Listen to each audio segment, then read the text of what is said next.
Você, minha amiga, que está acompanhando agora o Manhã Total, está aí de repente no trabalho, está arrumando para começar a semana, preparando tudo para sua família, tem medo de ser mulher? É uma pergunta que mexe, né? Que faz a gente parar, não é?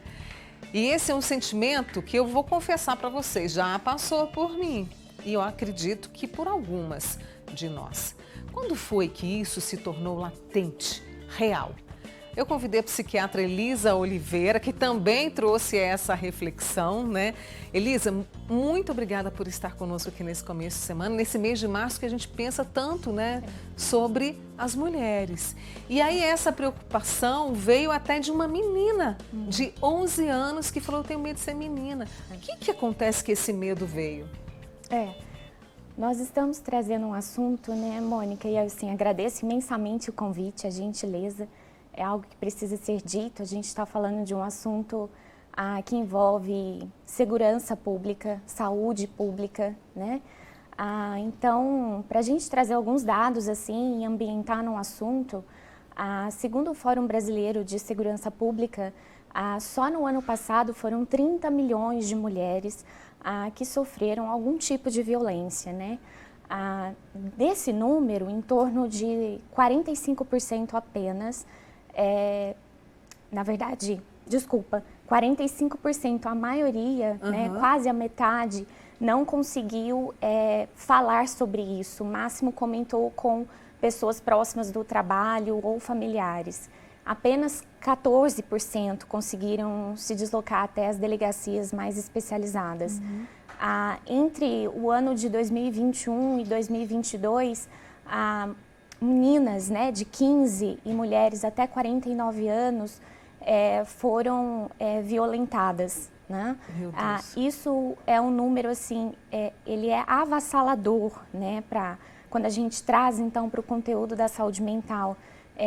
Em todas as Américas, segundo os dados da Organização Pan-Americana, nós temos aí um dado estatístico de uma mulher a cada 3, nessa faixa etária dos 15 aos 49 anos, sofrendo violência sexual. E aí o dado que mais acho que impressiona, que marca muito, até porque a minha especialidade está toda dentro da infância e adolescência, o Brasil é o segundo país do mundo que mais violenta sexualmente criança, né? Então, quando eu recebo, né, uma criança que diz, né, que tem medo de ser menina, o medo dela é muito real. O medo dela está nas estatísticas, né? O quanto de nós mulheres, né, está na fala dela, né?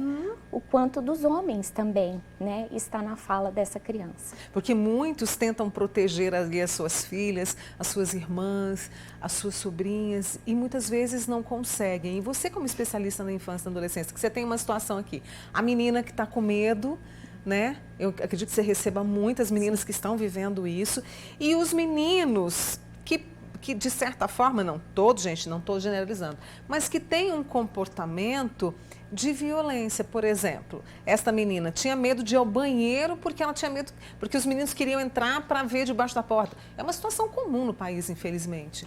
Exatamente, né? Como fica isso, esses dois lados de comportamento? É algo assim, dentro de um neurodesenvolvimento cerebral, há muitas possibilidades de se ensinar coisas preciosas, né?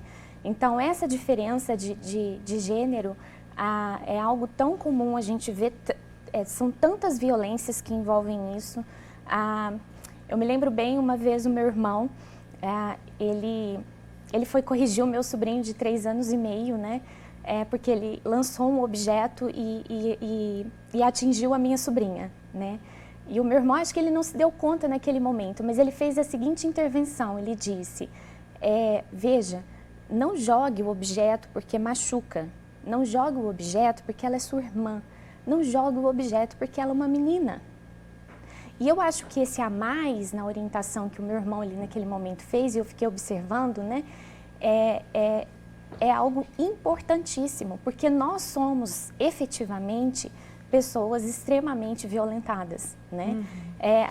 Eu recebo muito no consultório, né? Às vezes a criança violenta, isso chama atenção na escola, às vezes a escola quer realmente as crianças mais calmas, mais tranquilas, né? E isso não acontece. Aquela criança que às vezes está dando mais trabalho, aquele caso precisa ser visto, porque comumente são crianças que têm desestruturação familiar, né? Existe violência no ambiente familiar.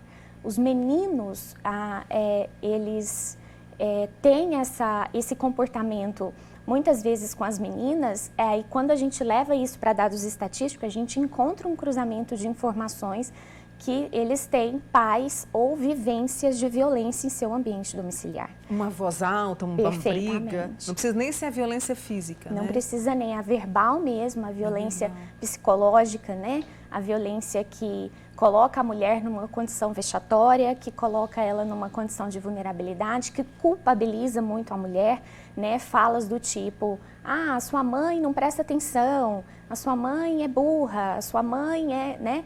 Então, uma maneira de se comunicar, né, com a figura feminina no ambiente de casa que é replicada em outros ambientes. Então, a criança, ela não vai muitas vezes ser violenta dentro de casa, ela vai ser violenta com quem ela dá conta, né? E é no ambiente escolar, por exemplo, que é onde ela vai possivelmente manifestar o que ela aprende no ambiente domiciliar.